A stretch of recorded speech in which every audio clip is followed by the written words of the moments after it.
to another Flashback review. Today, I'm going to be talking about a sport that you no longer hear about anymore, and that is the sport known as roller derby. Roller derby was a sport that featured two teams of roller skaters, either male or female, skating around a circular track with one person from each team trying to pass members of the opposing team to score points, at the same time trying to avoid being hit or knocked down by the other team. So let's take a look back at a roller derby series that I used to watch back in 1989. This is my review of Rollergames.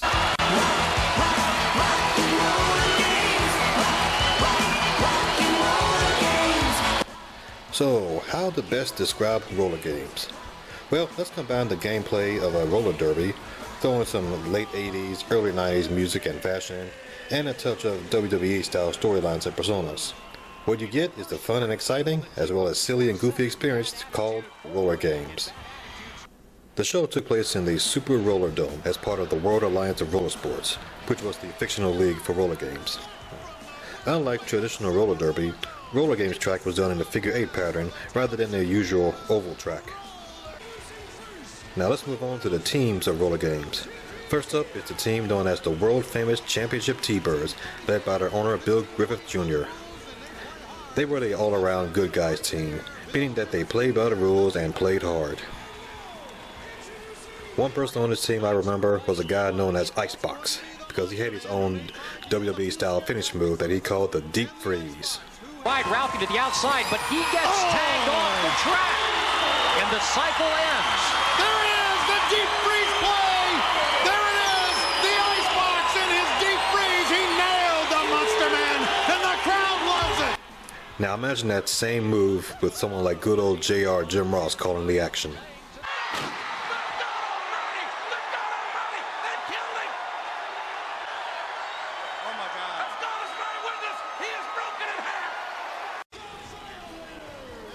The next team we have are the Violators, who, unlike the T-Birds, they play by their own set of rules. They are led by the man known as Skull. Up next, straight out of the recording studio, we have the Rockers, a team that proves that nothing says rock and roll like big 80s hair and leopard skin clothes. They are led by their lawyer known as DJ. Next, we have another bad guys team known as Bad Attitude. They are led by this woman here known as Georgia Haas. First of all, what's your name? The name is Ms. Georgia Haas to you. Out. Okay, Ms. Georgia Haas. All right.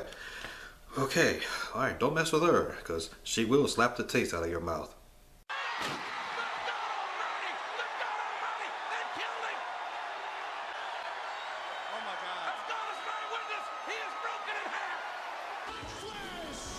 Moving on, making the Rockers' attire look trendy are the upstart Hollywood hopefuls known as Hot Flash. They are led by their manager Juan Valdez Lopez, who apparently just got off of Gilligan's Island.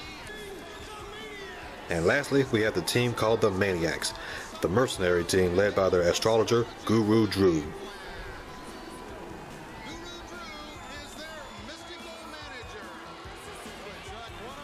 And those are the teams of Rollergames. Now let's talk about how the game is played. It starts with two teams, either men or women, skating around the track. The ones wearing the helmets, known as the jetters, are the only ones who can score points. They can first score points by skating up what they call the Wall of Death. You get 6 points if you make it over the top line for 3 full strides, or just 2 points for just getting over the bottom line. 2 more points can be earned by successfully jumping off the ramp after coming down from the Wall of Death.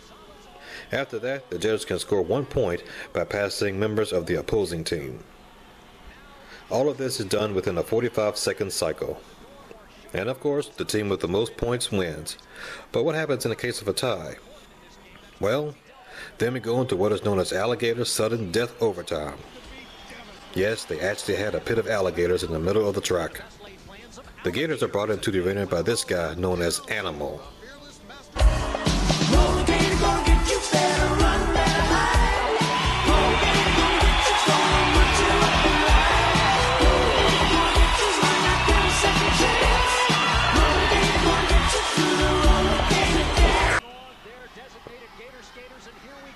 Now here are the 2 rules for sudden death. 2 designated gator skaters can win for their team by being the first to complete a 6-lap sprint. The other way to win is by throwing the other team's skater into the gator pit. Gator skater.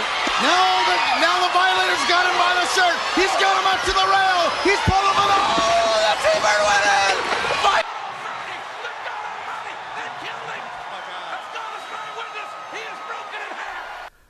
Okay. I mean, that last scene was from Temple of Doom, but what did you really think was going to happen? Well, anyway, I hope you've enjoyed this video, and this has been my review of Rollergames. It was definitely a one-of-a-kind show. The action, the characters, the goofiness made this show a joy to watch. It mostly aired late at night, sometimes beating out Saturday Night Live and American Gladiators in ratings. Despite that, it only lasted for one season. Not due to ratings, but because two of the producers went bankrupt.